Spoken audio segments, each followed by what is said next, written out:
God is standing in their way.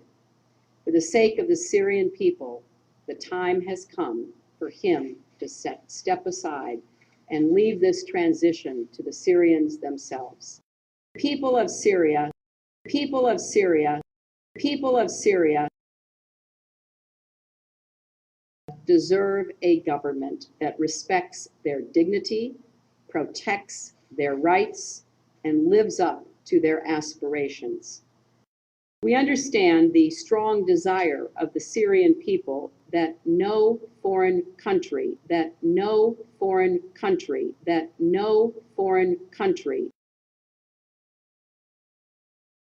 should intervene in their struggle. And we respect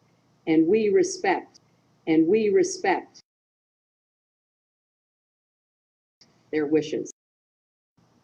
We also have a history of kind of moving in and out of Pakistan. I mean, let's remember here, the people we are fighting today, we funded 20 years ago. We funded 20 years ago. We funded 20 years ago. And we did it because we were locked in this struggle with the Soviet Union. They invaded Afghanistan, and we did not want to see them control Central Asia. And we went to work. And it was President Reagan, in partnership with the Congress, led by Democrats, who said, you know what, sounds like a pretty good idea. Let's deal with the ISI and the Pakistani military, and let's go recruit these Mujahideen, and let's go recruit these Mujahideen, and let's go recruit these Mujahideen. And that's great. Let's get some to come from Saudi Arabia and other places, importing their Wahhabi brand of Islam, importing their Wahhabi brand of Islam, importing their Wahhabi brand of Islam.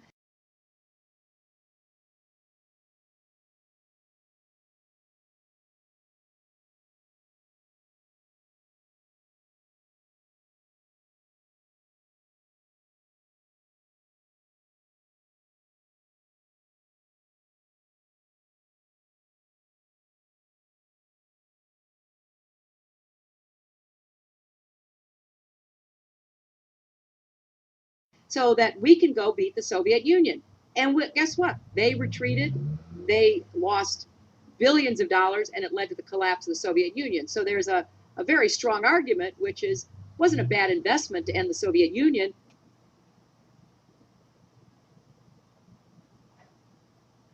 So if you think if we walked away from this, didn't give them money today, it would be worse for us from a security standpoint. I do.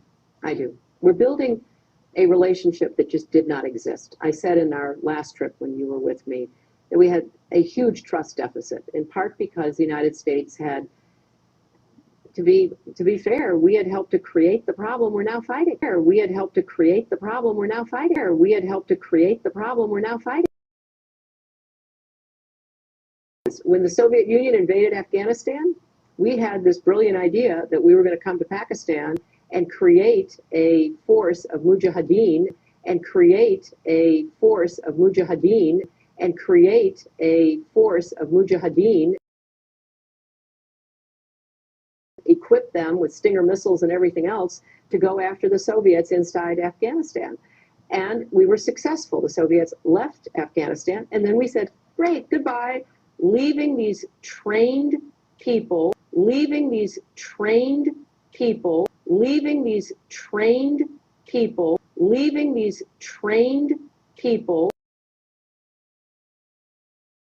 who were fanatical in Afghanistan and Pakistan, leaving them well armed, creating a mess, frankly, that at the time we didn't really recognize. We were just so happy to see the Soviet Union fall, and we thought, okay, fine, we're okay now. Everything's going to be so much better. Now you look back, the people we're fighting today, we were supporting in the fight against the Soviets. We understand the strong desire of the Syrian people that no foreign country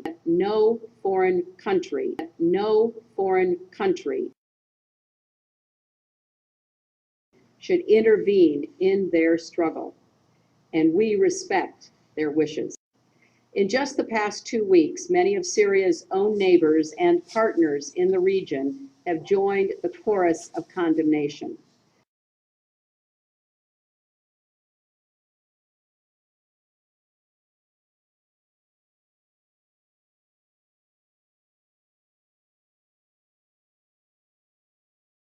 President Obama said this morning, no outside power, no outside power, no outside power can or should impose on this transition. It is up to the Syrian people. It is up to the Syrian people. It is up to the Syrian people to choose their own leaders in a democratic system based on the rule of law and dedicated to protecting the rights of all citizens, regardless of ethnicity, religion,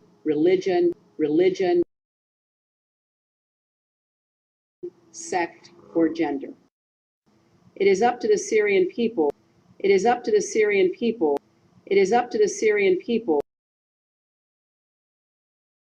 British journalist Lizzie Phelan started a visit to Syria a week ago and talked about her impressions. Yes, I've been in Damascus for 6 days now. I'm come here as a journalist from England, and I've been very surprised to witness the situation here, because before I arrived, I followed the media on what was happening in Syria, and I got the impression, as many people in England do, that the whole country is in a complete state of chaos, that it's very unsafe, and that there is army in the streets, and that there is big protests every day across the country against the government. The Syrian government. So when I arrived, I was very surprised, and I have been for the past 6 days, not only to find that life continues relatively normally here. Of course, there's some problems that we can see, but people are going to work, people are going to school. The city is very safe. I've been traveling around on my own at times, sometimes late at night, and I've had no problems, and I haven't so far seen any big demonstrations against the government. Actually, I've witnessed a massive demonstration in support of the government just a few days ago in Umayyin Square. So really, I've been very surprised, as I said, to what I've witnessed here is completely different from what has been told to the public in the West, in England, the United States, and other countries. In reply to a question about the demonstration of the Umayyad Square and how President Assad came to the square and talked to the people, Phelan said, I thought it was really amazing when President Bashar al-Assad, he went to the demonstration a few days ago amongst the people, and spoke to them. Really, it shows for me that while the media, BBC, Al Jazeera, is saying that President Bashar al-Assad is hated by his people, that actually he can go into a square where there are tens of thousands, if not hundreds of thousands of people, and I saw the reaction of the people. They were really very delighted and excited to see him, and wanted to express their love and their support for him.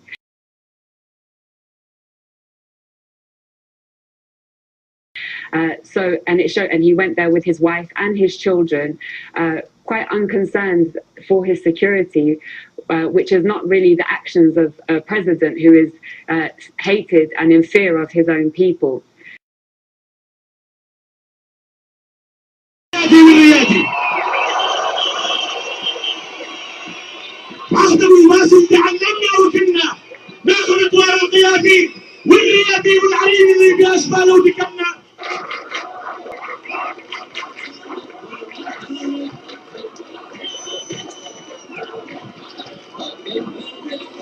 نحن مسيرة الإنصاف، ونحن مع الدكتور بشار الأسد شو ما صار، وغير ثلاثة ما بنختار الله وسوريا وبشار.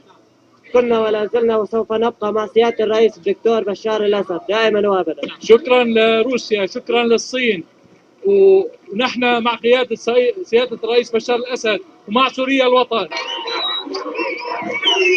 الشعب العظيم بحيي قائدنا العظيم، بحيي كل هالشباب The Greek Orthodox Patriarch agrees there are 12 churches in Damascus, he says, and they have never faced any problems. We have the freedom here to be Christian. But off camera, many Christians speak of the increasing role of Islamist groups in the protests, especially the Muslim Brotherhood. They point to the fact that many of the protests have emerged from the mosques, and many Christians now voice strong support for President Assad as they fear the rise of fundamentalism.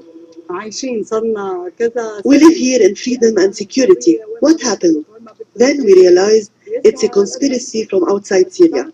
President Assad has been reforming, but give him time. Things don't happen overnight. 75-year-old Juliet scolded me for checking on the president.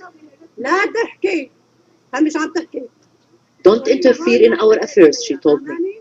We're very happy with him and don't feel he's just a president. He's a loving father and has great ethics. The 91-year-old patriarch knows the president personally, and he has faith in him, he says.